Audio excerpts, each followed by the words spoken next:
Hello everyone, welcome to the new world with IIT thinking.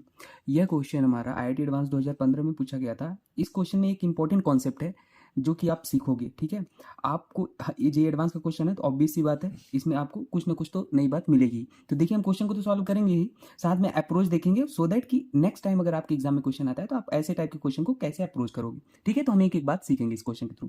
तो देखिए, हमारा जो रिएजेंट था वो NaNO2 था एक्वस HCl के साथ 0 डिग्री सेल्सियस। तो देखिए, इस रिएजेंट का काम क्या होता है, ये कभी आपको दिख जाए, ठीक है, NaNO2 एक्वस HCl, तो ये क्या करता है, NH2 ग्रुप को क्या करता है, हटा देता है, मतलब नियम बनाता है। देखो, हम पहला स्टेप करते हैं, CH3 को हमने ऐसे लिख दिया। ठीक है, देखो यहाँ पे ये क्या बनाएगा, ये हमारा इसको हम ऐसे लिख देते हैं। देखो, N2 प्लस और Cl माइनस, ठीक है, ऐसे बन जाता है। बाकी को हम ऐसे लिख लेते हैं, OH को हम ऊपर कर देते हैं और C डबल बॉन्ड को ऐसे लिख लेते हैं। ये कभी दिख जाए तो सीधे सीधे आप ऐसे बना देना। आप ऐसे भी चाहो तो ना बनाना, वो हम समझाने के लिए आपको बता रहे हैं ना। डाइजोनियम बनाता है। अब देखो, डाइजोनियम साल्ट बनाया तो अब ये N2 बहुत अच्छा लिविंग ग्रुप होता है। ठीक है, लिविंग ग्रुप होता है तो ये बाहर निकल जाएगा। तो देखो, बाहर निकल जाएगा तो हमारा क्या बन जाएगा, देखो ये हमारा यहाँ पे कार्बोकटायन आ जाएगा। ठीक है ना, जनरली ये बेंजीन वाले रिएक्शन में बहुत देखा जाता है N2, तो बेंजीन डाइजोनियम बोलते हैं वहाँ पे, पर यहाँ पे केवल डाइजोनियम साल्ट हम बोल रहे हैं। देखिए, तो ये हमारा हो जाएगा और ऐसे रहेगा। ठीक है, तो देखिए ये कार्बोकटायन बन गया। ठीक है, तो आप ये कार्बोकटायन डायरेक्ट भी बना सकते हो। अगर आपके एग्जाम में कभी आता है NaNO2 एक्वस HCl, तो आप इसे हटा के डायरेक्ट कार्बोकटायन बना देना। ये तो मैं आपको समझाने के लिए बता रहा था। ठीक है, तो हमारा ये बन गया। अब ध्यान देना, अब अगली स्टेप में हमारा एक्वस HCl था, है ना। एक्वस HCl, एक्वस मतलब क्या है, थोड़ा सा उसमें पानी होगा। एक्वस मतलब डाइल्यूट, मतलब पानी थोड़ा सा कुछ भी। ठीक है, तो देखो हमने क्या लिया है, H2O, एक्वस है तो मतलब पानी होगा। तो आप क्या करोगे, डायरेक्ट यहाँ पे H2O का अटैक करवा के, मतलब OH आ जाएगा यहाँ पे, और आप ऐसे कर दोगे। ठीक है, यहाँ पे ये वाला जाके अटैक कर गया। ठीक है, तो हमारा ऐसे OH जाके जुड़ गया यहाँ से। ठीक है, अब देखो, अब आपको हम एक चीज़ और समझाते हैं। यहाँ पे ऐसे डायरेक्ट नहीं होगा। क्यों नहीं होगा, ध्यान देना। अब क्यों नहीं होगा वो रीज़न हम बता रहे हैं यहाँ पे। देखो, ये वाला था, इसको हम इधर लिखते हैं। ठीक है, ताकि जगह मिले थोड़ा। देखिए, उसको हम इधर लिखते हैं। अब क्यों नहीं हो रहा है, डायरेक्ट वाटर का अटैक हम क्यों नहीं कराएंगे, ये आपको मैं समझाता हूँ। देखिए, ये हमारा क्या है, एक कार्बोकटायन के बगल इलेक्ट्रॉन विड्रॉइंग ग्रुप है, दिख रहा है, ये कार्बोक्सिलिक एसिड है।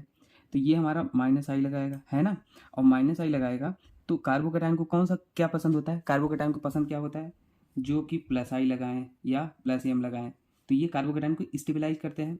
ठीक है, लेकिन यहाँ तो -I लगा रहा है तो ये डिस्टेबलाइज है, तो इसलिए हमारा वाटर का अटैक यहाँ पे तुरंत हम नहीं कराते हैं। तो भाई यहाँ पे क्या होगा, तो यहाँ पे कॉन्सेप्ट आता है NGP रिएक्शन होगी। क्या होगी, NGP रिएक्शन। अब कहोगे NGP रिएक्शन ये क्या होता है सर, तो देखो NGP रिएक्शन होता क्या है, ध्यान देना। जब ऐसा कभी कार्बोकटायन बना, डिस्टेबल है, तो आप और देखो, ये कार्बोकटायन है, यहाँ पे लोन पेयर है, यहाँ पे हमारा इसके ऊपर एंटी बॉन्डिंग होगा। आप कहोगे ये एंटी बॉन्डिंग ये क्या बता दिए सर, तो एंटी बॉन्डिंग देखो, जैसे कि कोई भी बॉन्ड होता है तो उसमें क्या होता है, एक बॉन्डिंग होता है, उसके अपोजिट एक एंटी बॉन्डिंग होता है। तो यहाँ पे मान लो ये N2 एक बॉन्ड था, है ना, वो निकल गया, ये N2 एक बॉन्ड बना था, तो इसके इसके साथ साथ एक एंटी बॉन्डिंग भी होगा। एंटी बॉन्डिंग क्या है, तो एंटी बॉन्डिंग को हमने सिग्मा स्टार दे दिया। ये एक बॉन्ड है तो मतलब सिग्मा था, तो इसके अपोजिट सिग्मा स्टार होगा। तो सीधे सीधे आपको समझाने के लिए मैं बता रहा हूँ। ठीक है ना, अब देखो ये ऊपर होगा, ये नीचे था, तो सिग्मा स्टार ऊपर होगा इसके अपोजिट, है ना। अब कहोगे इसका भी तो ऐसे एंड होगा तो इसका इधर होगा, तो हमको ऊपर वाला क्यों चाहिए, आपको पता चल जाएगा। लोन पेयर है इसका। अब लोन पेयर देखो, इसके यहाँ खाली ऑर्बिटल में क्या करेगा, सिग्मा स्टार एंटी बॉन्डिंग में ये अटैक मारेगा, बैक अटैक दिख रहा है। तो इसी को यहाँ पे NGP रिएक्शन का नाम दिया गया है। ठीक है, इसको क्या हो रहा है, रिएक्शन को आगे बढ़ाने में मदद कर रहा है। लोन पेयर अपना यहाँ इसके सिग्मा स्टार एंटी बॉन्डिंग में दे रहा है। ठीक है, तो अब देखो, जैसे ही लोन पेयर दिया तो यहाँ पे क्या कुछ इस तरीके से बनेगा, ध्यान देना। तो हमारा क्या हो जाएगा, O+H, लोन पेयर जहाँ जाता है वहाँ पे प्लस आता है। और ठीक है ना, ये तो बातें पता होंगी, और बाकी जैसे था वैसे लिख लो। ठीक है, ऐसे था। अब ध्यान देना, ये हमारा बन गया। अब अगली स्टेप में हमारा क्या होगा, अगली स्टेप में H2O अब आके हमारा अटैक मारेगा। अब कहोगे अटैक अब क्यों, अब कहाँ पे मारेगा अटैक सर, तो देखो इस केस में यहाँ पे H2O आएगा। अब H2O यहाँ भी अटैक कर सकता है, और कहाँ पे, यहाँ भी कर सकता है, यहाँ भी कर सकता है। तो अटैक कहाँ पे, स्टेबिलिटी जहाँ ज़्यादा मिल रही, तो देखो अगर यहाँ पे अटैक करेगा, है ना, तो ये वाला बॉन्ड ऐसे ओपन होगा, और ये कार्बोकटायन बनेगा तो वो ज़्यादा स्टेबल होगा। यहाँ अगर कार्बोकटायन बनेगा तो इसके बगल में ऑक्सीजन है ना, तो कार्बोकटायन ऑक्सीजन मतलब कहीं ना कहीं -I लग रहा होगा, तो ये वाला कार्बोकटायन ज़्यादा स्टेबल है। तो देखो यहाँ पे और यहाँ पे कम स्टेबल है, तो ऐसे गया ऐसे, और ये वाला अटैक किया यहाँ पे, OH बना, दिख रहा है आपको ना, OH बना, ठीक है। और वो वाला बॉन्ड ऐसे ओपन हो गया, तो ओपन मतलब टूट गया, तो एरो उधर गया तो वहाँ पे OH हो गया होगा, और यहाँ पे ऐसे हो गया होगा, ठीक है।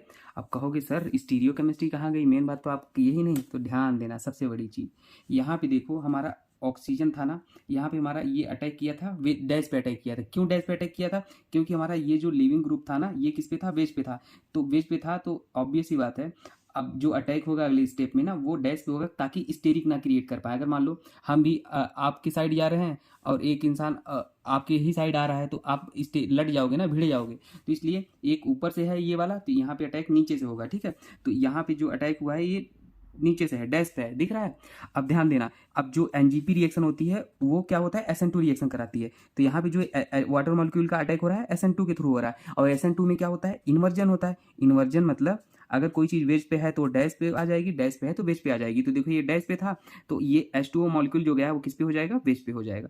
तो यहाँ पे इन्वर्जन प्रोडक्ट मिलता है, मतलब अपोजिट, अगर डैश पे है तो बेस हो जाएगा, बेस पे है तो डैश हो जाएगा, ठीक है। और SN1 में क्या होता है, रिटेंशन होता है, मतलब ये डैश पे था तो डैश पे ही हो जाता। वो सब कहानी तो अलग है, हम आपको थोड़ा थोड़ा आइडिया दे दिए, ठीक है ना।